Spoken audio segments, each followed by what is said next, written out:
It is certainly an honor to be here tonight to share with you some of my thoughts on innovation and how it will apply to what is going on right now in Greece. And we're going to spend most of the time talking about how do we make this a reality? Like, what does it really mean? But before we can talk about what innovation is going to become, we need to talk about my definition of innovation. So we're on the same page, so we understand what I mean by innovation. And I want to start off with just a couple of examples to sort of get you thinking about this a little bit. And the first one here is Pan Am. Now Pan Am, for those of you who don't know, back in the 1940s had 100% of the transatlantic market. It had 90% of the Pacific market. It had 50% of the Latin American market. It was the largest airline in the world. And it remained strong in the 50s, remained strong in the 60s, into the 70s, and then something happened in 1978. In 1978, airline deregulation. This caused new competition, something that Pan Am had not expected. And in 1988, there was the Lockerbie disaster. 3 years later, in 1991, Pan Am ceased to exist. The world's largest airline no longer exists. And I find this quite fascinating because I've been studying over the years companies that were once the best, the biggest in their industry. You see something familiar up there, I guess. But each of these companies at one time were the biggest. Sears.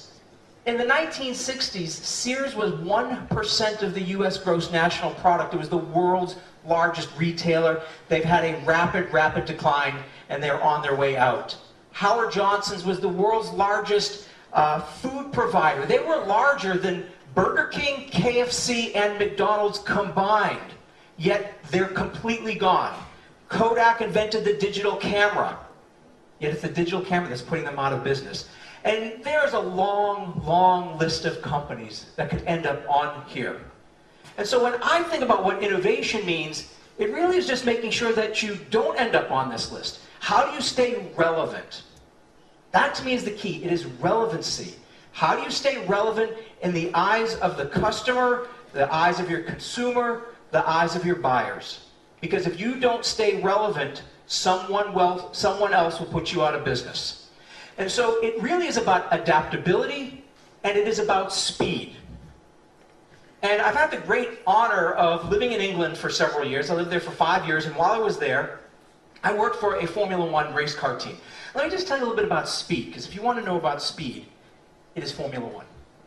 And you know about the cars. Back when I worked with them, what I was most fascinated by were the pit crews.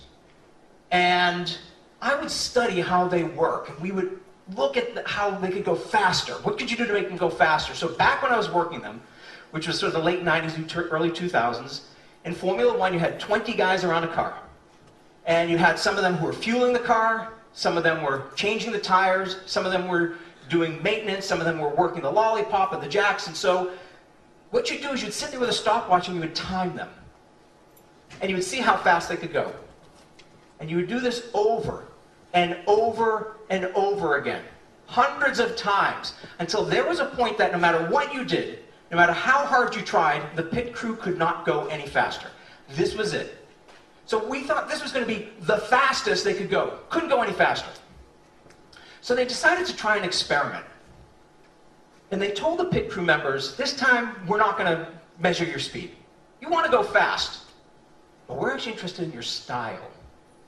We're interested in your style. Like when you're fueling the car, think smooth. Think smooth movements. When you're changing the tires, think smooth movements. We're going to be evaluating your style, go fast, but we're not going to be measuring your speed. Of course, the speed was measured. And what was interesting is when they were told not to worry about their speed, they went faster. They consistently shaved off 0.2 to 0.3 of a second off of their best time. Yet when you asked every one of the members of the pit crew if they were going faster or slower, they all felt they were going slower. And I use this example because I think it's really fascinating. I call this the performance paradox, but it's really fascinating when we think about change inside of organizations. I know the situation here is challenging. And so we feel a lot of pressure. And that pressure hopefully is designed to help us go faster, but the reality is that pressure causes us to go slower. When people feel pressure, when people feel stress, they are not as fast, they are not as productive, and they are definitely not as innovative. And so what we're going to talk about today is how do we increase the speed of innovation inside your organizations? How do we have people going faster without them realizing they're going faster? How do we improve the returns you get on your innovation efforts by actually trying to simplify the way we innovate? Our past conditioning gives us our future results. Our past successes tend to be the cause of our future failures. The other thing where we have these deep neural pathways is to things we think about for a long time. So that's our area of expertise. So look, expertise is important. We need it. I'm going to talk about why it's valuable, but also how we can then think a little differently about it so that it doesn't get in the way of our ability to be successful. So we're going to talk about a very simple process. We're not going to talk a lot today because we have a very short time, but I want to try to get the essence of what I think are some of the biggest mistakes that organizations make around innovation. And I think it can be summarized in a very profound piece of wisdom I once found. It was in a fortune cookie. It says, you always have the right answers. They just sometimes ask the wrong questions. Think about that. It really is very profound. If you come up with great solutions to problems that aren't important, it doesn't create value. And this is what most organizations are doing. In the name of innovation, they're spending a lot of time on activities that don't create value. So what we're going to go through today is a process. It is a very simple process about asking better questions, but asking more important questions. We'll spend just a little bit of time on that. And then finally, at the end, we'll get to better solutions. But the questions are really the key to all of this. I want to just give you one last example on this, because this one I think is fun more than anything else. Because let's face it, anything with Arnold Schwarzenegger is fun. So when Arnold Schwarzenegger was the governor of California, he decided that the reason why crowdsourcing doesn't work, why we should be asking people their opinions and suggestions, is because if we don't allow them to vote, we just create a lot of noise. So he created a website where people could submit solutions and the citizens of California could vote on what they thought were the best solutions. When all was said and done, number 1, number 2, number 3, and number 4 most popular ideas as voted on by the citizens of California: legalize and tax marijuana. Number 5, legalize and tax prostitution. And number 6 was to kick the prisoners out of jail to save some money. Now think about this. This is a great example of what happens in the world. There's something called mob sourcing. The vocal few will always circumvent your innovation efforts if you allow them to. Voting doesn't work. Ideas don't work. So what are we going to do? And that's what I want to talk about now, is how do we ask different questions, different ways to get different answers. Let me give you I like this one because I think it's sort of funny. It says this box usually yields 1 or 2 sensible suggestions, 4 or 5 stupid ideas, dozens of immoral suggestions, and hundreds of candy wrappers. I love that, because I think that's exactly what happens in most corporate suggestion boxes. We get a lot of ideas, most of them aren't very useful. So we need to do something different. And I'm going to use a couple of examples here to help you understand what we found has a massive impact on an organization's ability to innovate quickly and adaptably. The first example comes from NASA, some work that we're doing with NASA. One of the things that happens with people is they go into space, their clothes get dirty. So what they decided to do is find a way of taking a washing machine that we use here on Earth, bringing it up into space. Now, if you know anything about washing machines, they only work because of gravity. So you bring it up into space, it doesn't work so well. So they've created what they call the Zero Gravity Laundry System Challenge. It's a mouthful, it's complicated, they got no solutions. Because the problem was, what they were doing is they were trying to take a past solution, a washing machine, and force it into a new situation. Instead, they changed the question. You can think about this for yourself. How would you change the question? They changed the question. It's a very simple question. They said, look, how do we get clothes clean? Very different question, very different answers. It's not about pumps, valves, and pipes. Now it's about cleaning solutions. How do we get clothes clean? They then stepped back and they changed one word. One word. And got a completely different range of solutions. They went from how do we get clothes clean to how do we keep clothes clean. Exactly. Now, it sounds simple in hindsight, but if you think about it, we've now moved into a material problem. Antimicrobials, very different set of solutions. And there are other variations of this that you could work on. And if you think about this along with the deep horizon oil spill, I'm going to call this the Goldilocks principle. So Goldilocks and the Three Bears is a children's bedtime story. Goldilocks goes in a house with three bears. One bed is too soft. That is the Papa Bear's bed. She doesn't like it. Too soft. Decides to sleep on the Mama Bear's bed. Too hard. She doesn't like that. So Goldilocks finds the Baby Bear's bed, and that bed is just right. So what I've devised is this thing called the Goldilocks principle, which is a very simple way to think about how do we ask questions. There are two default mechanisms that we tend to ask. One is we will ask questions that are too abstract. This is the most common. We ask questions that are so abstract. The Papa Bear's bed, the soft ones. They're soft, they're fluffy. How do I stop the flow of oil? How do I improve productivity? How do I increase sales? How do I get more customers? How do I reduce costs? We ask big abstract questions. We invite a lot of abstract and fluffy solutions. On the flip side, we often ask questions that are too detailed.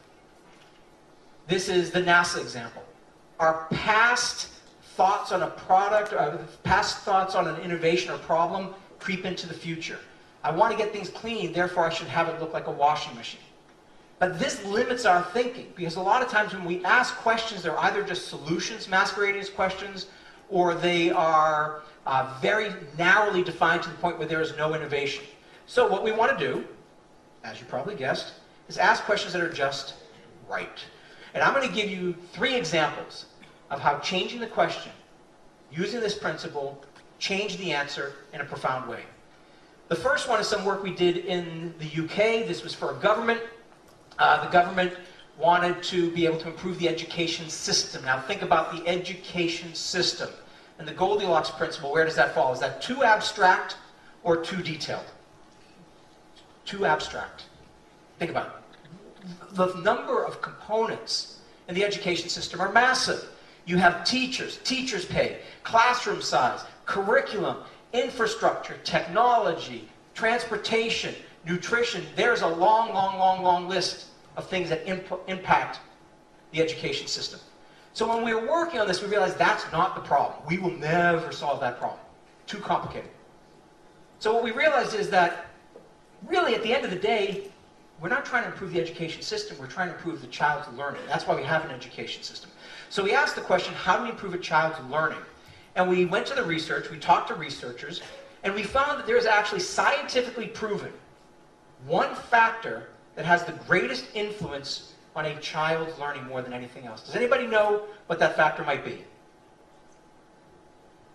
It is parental involvement. Positive parental involvement. When parents are involved in a child's learning in a positive way, it has the biggest impact on a child's ability to learn. So we ran the challenge. How do we get positive parental involvement? A very different question than an education system.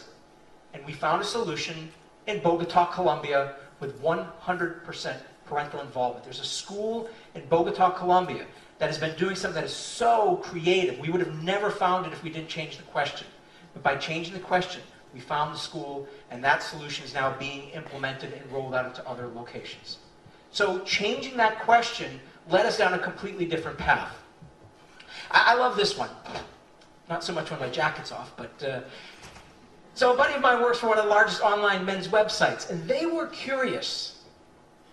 What would guys be more interested in? Articles on lose your gut fast or articles on get six-pack abs? By a show of hands, how many of you think lose your gut fast was more popular? Okay, about 5, 6 people. How many of you think get six-pack abs was more popular? Most of you. How many of you still don't raise your hands in public? I know there's a few of you. So they did the research and they found that 6 times more men wanted articles on lose your gut fast. Yeah, they just like you are surprised, they were surprised. So they decided they're going to talk to the guys who wanted the six-pack ab articles. They discovered something interesting. The people who wanted six-pack abs didn't have a gut to lose. For the typical guy, a two-pack would be a dream. A six-pack, it ain't happening in my lifetime, trust me. So this gets at some very important things as it relates to change, which is innovation, motivation, and how we can change even just words in a way that talk to people which will motivate them to take more action. There are three things you need in place for somebody to change a behavior. One, they have to be uncomfortable enough with the way things are. If they are satisfied or it's good enough, then, you know, my clothes still fit. Okay, so I guess I can go another week. That's good. You know, but all of a sudden when you can't fit your pants on, maybe you're not comfortable enough anymore. But as long as you're comfortable enough, you're not going to change.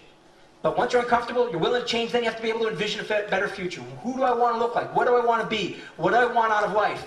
And then the other thing is, it has to be, the third thing is, it has to be in the minds of the people involved in this change. It has to be worth it in terms of cost, effort, risk, sacrifice. Most people who want to lose weight would be very happy with a diet pill or 6-minute abs.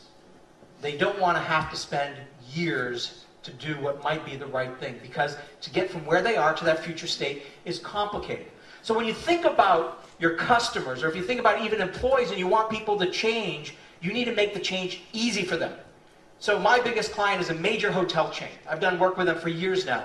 Very, very, very first event I did, one of the top people in the company asked me, Stephen, which is the hotel chain you stay with the most? It was a moment of truth, and I decided to tell him, quite honestly, it was their biggest competitor. It wasn't them. So he asked me why. And I said, because I've always stayed with this other hotel chain. I've been with them for a long time. They seem to be good enough, and I have status. And if you know what it's like, once you get status, you don't want to lose your status. You're going to do anything in your power to keep your status. So the guy said to me, he said, great. What if I gave you our highest level of status for just 1 year? Tomorrow you'll have it in your account. Will you switch?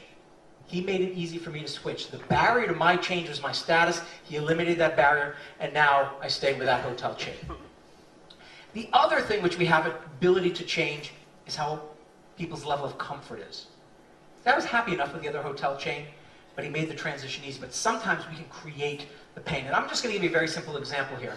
About 12 years ago, I moved back from England to the United States. I bought a bed, a mattress, and I decided I'm going to get the most comfortable mattress in the world. So I spent a good amount of money, and I have a mattress that is the most comfortable mattress you could possibly imagine. I'm on the road 200 days a year. I sleep on this bed, and it is better than any other hotel bed.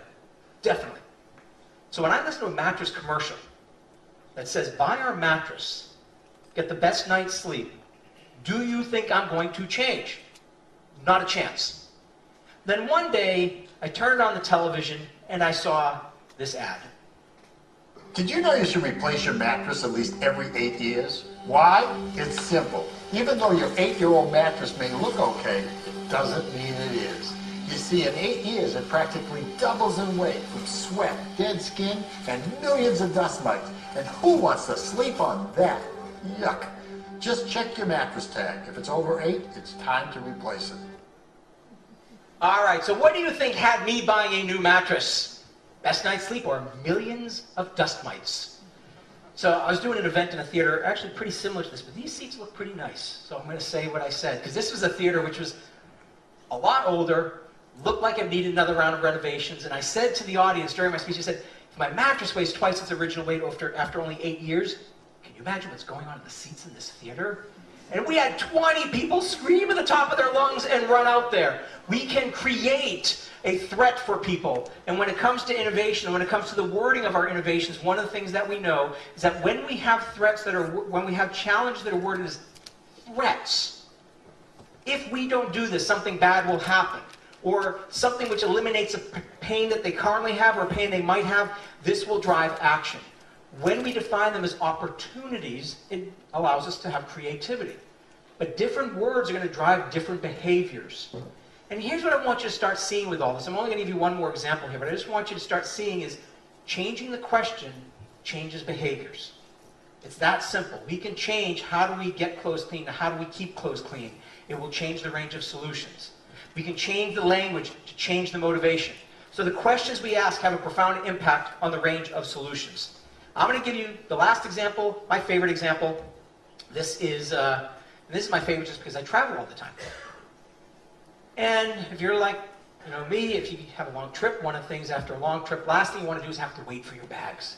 And the carry-on restrictions are getting so small that it is getting tougher and tougher to bring just carry-on luggage if you're going away for a few days.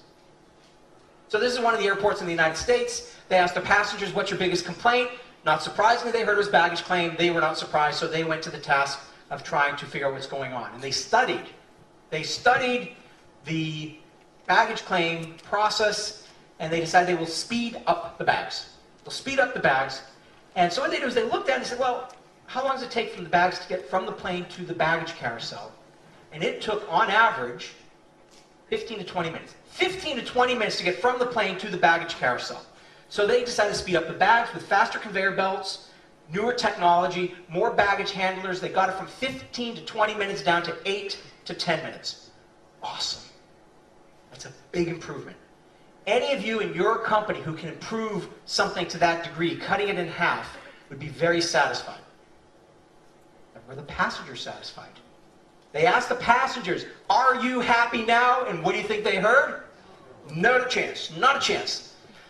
So here's the thing, is they knew that it cost them this much money to get it to 8 minutes.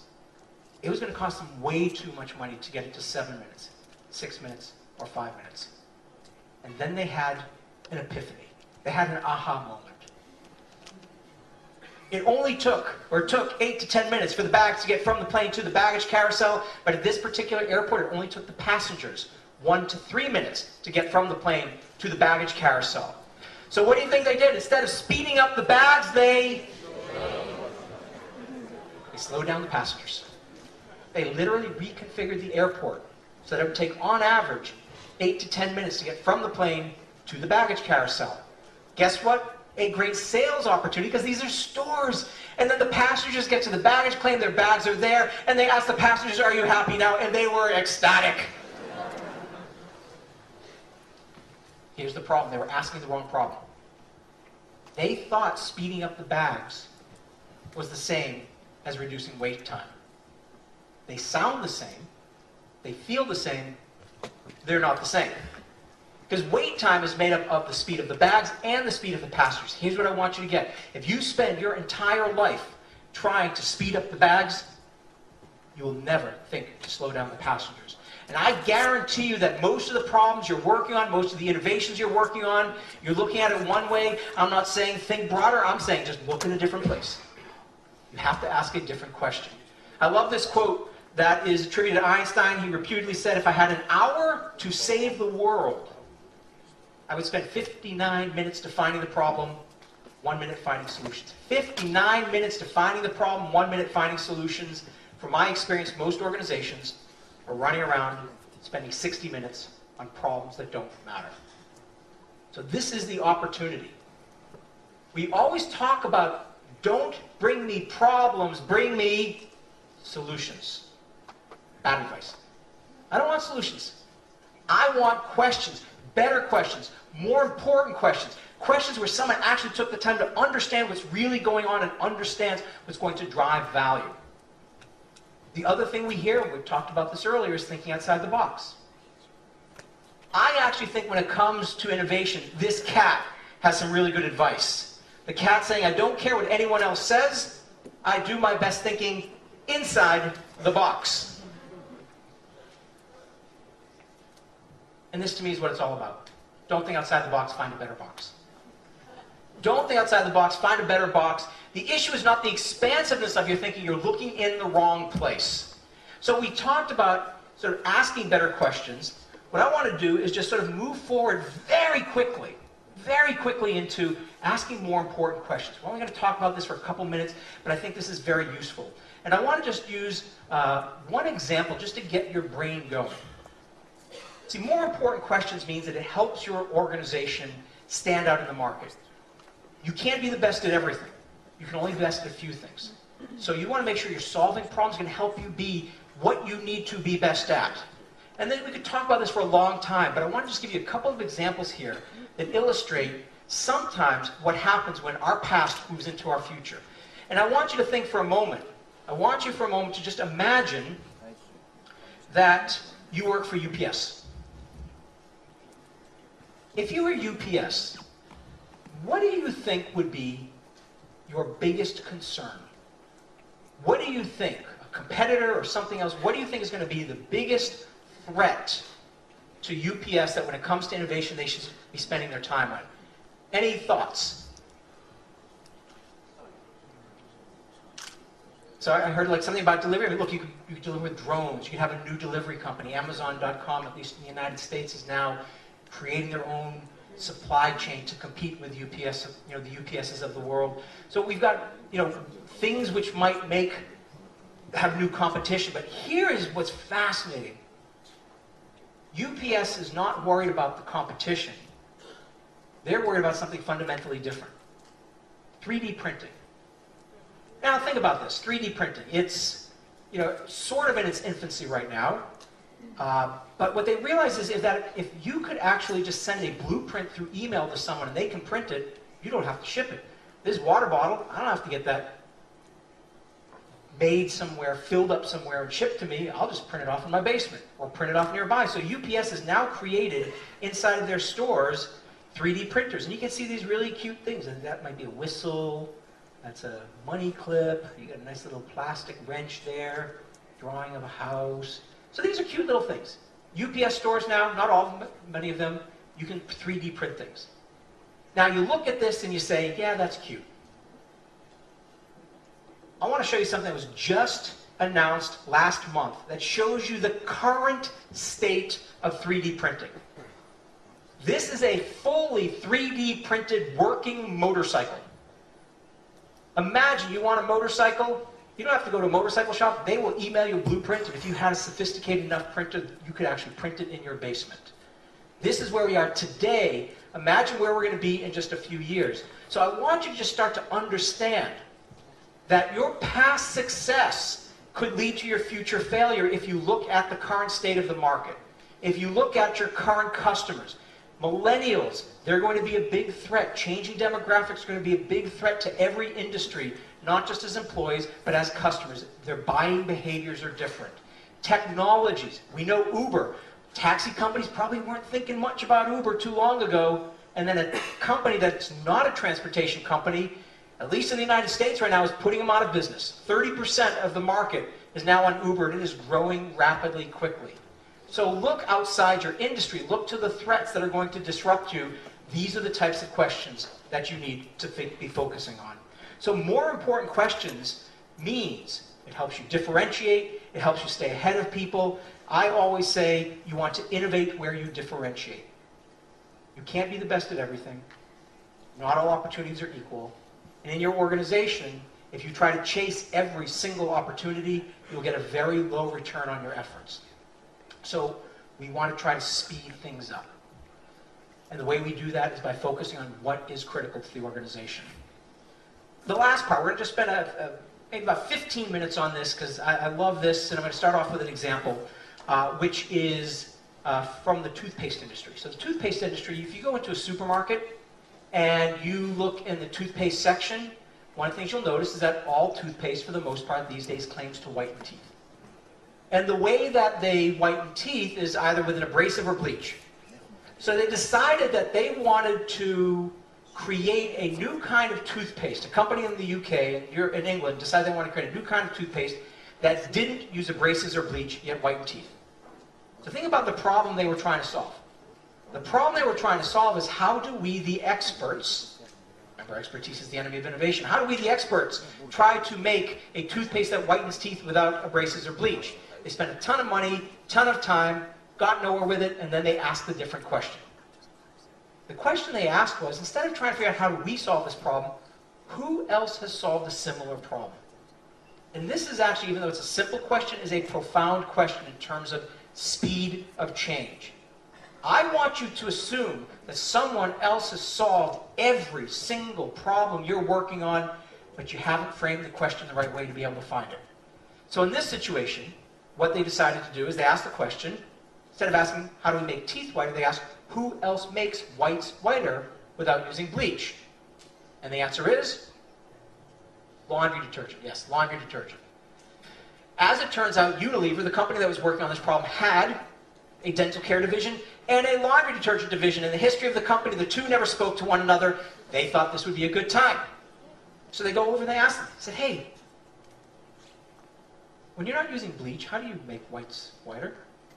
And they were told something fascinating. They were told, we don't. We don't make whites whiter. We make whites bluer. Laundry detergent is actually blue for a reason. The blue dye creates an optical illusion, an optical effect that prevents the reflection of yellow. Your clothes are still dingy yellow, you just can't see it. And you're thinking, man, this guy's a bummer. Dingy clothes, dust mites, where's he going next with this? Well, they thought this was a really interesting idea, and they created a toothpaste that has a blue dye in it. That has a blue dye in it that creates the illusion of whiteness instantly, and it lasts for about 2 to 3 hours. Now, I don't use this example because I think toothpaste is the greatest invention on the planet, but it's the greatest thought process. Ask yourself who else has solved a similar problem. It might even be inside your organization, but you have to ask the question a different way. One of my clients in the insurance industry, one of their big complaints that they get is anytime somebody had a complaint, or a claim, anytime somebody had a claim, let's try that again, yes. I think I'm speaking Greek and English together right now, I'm not sure. Anytime they had a claim, it's sort of like this black hole. They didn't know what was happening. Nobody knew where their claims were. And they were trying to figure, well, how do we let people know what's going on? And one day, a guy who was working on this problem ordered a pizza. And he thought, I can order a pizza, and I can know, and right now, this is actually an old version of this slide, right now you will know the name of the person making your pizza. You will know where it is in the process. You will see the name and face of the delivery person, their car, their license plate, their social security number, whatever it is, you're going to know everything you can know about them, and they thought this would be a great idea. And they publicly claim that they stole the pizza tracker to create a claims tracker. Radical for the industry, because this existed in another industry, not their industry. I'm going to give you one last example here, because I'd like to do a quick, one last experiment with you. It's only going to take a few minutes. But I want to give you one last example here. Because here's what I want you to start getting, though, is that there's so much evidence that shows us that breakthroughs, expertise is the enemy of innovation, breakthroughs always come from someone in a different area of expertise. There were studies done by Harvard Business School that looked at patents, and what they found was that the patents that were more interesting, clever, breakthrough in nature never came from an expert in the domain in which the problem was originally framed. It always came from someone in a different industry, a different area of expertise, or from a multidisciplinary team that came together. When people are similar, you don't get a lot of breakthroughs. It's easy, but you don't get a lot of breakthroughs. 3M did a similar study. They looked at their products, and they found that the products that were created by people from multiple product lines, abrasives, reflectives, adhesives, getting together, multi-product groups, creating a new product, these created significantly, an order of magnitude greater revenue than the ones which were solved by a team of people with expertise in one area. So, I love this example, as I think this is just a really fascinating one. This is a group called Pumps and Pipes. Pumps and Pipes is a group of cardiologists and people from the gas pipeline industry who get together on a regular basis. Now think about that. This is people who are, what they do is they study the cardiovascular system and how does it apply to the transmission of gas and vice versa. And these are not two random groups, these are two purposefully put together groups, and what they have in common is the transmission of a fluid through a tube. And if you think about the types of things that could be developed and have been developed in the gas pipeline industry, Gas pipelines crack, they break, they leak. Trying to find the crack and seal the crack, really expensive. But we get a paper cut. We don't run to the doctor. The body heals itself. And by studying the body, the gas pipeline industry has created an inert coagulant ingredient that goes inside of gas pipelines that is designed to seal cracks and mimic the way the body operates. And I love this, and I call this a purposeful tangent. I call this a purposeful tangent. And basically, what a purposeful tangent is if you think about the amount of time you spend doing professional development, my guess is that almost all of it is spent in your areas of expertise. So if you work for a bank, you study banking and financial services. If you work for a hospitality company, you work in you study hospitality in a product company. And then we look at our areas of expertise in terms of whether we're marketing, sales, or finance.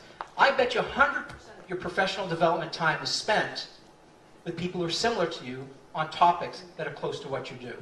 And I think the key here is what we're trying to do is create something that I call purposeful tangents, which is to be able to spend a percentage of your time, maybe even a small percentage of your time, on things that are not necessarily in your area of expertise, but are close to it. So I'll give you my purposeful tangents, just to give you an example. I spent the past 25 years studying innovation, but one of the things I found is that in innovation conferences, there's not a lot of innovation these days in the world of innovation. So I've stopped going to innovation conferences as an attendee.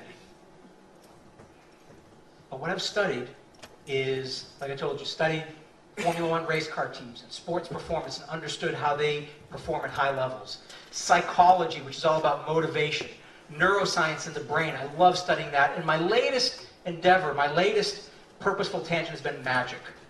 And I've spent a while now just studying magic, digging deeper and deeper and deeper into magic to really understand how it works. And what I love about magic is all about making the impossible possible. And to me, that's very much what we're taught to do as innovators.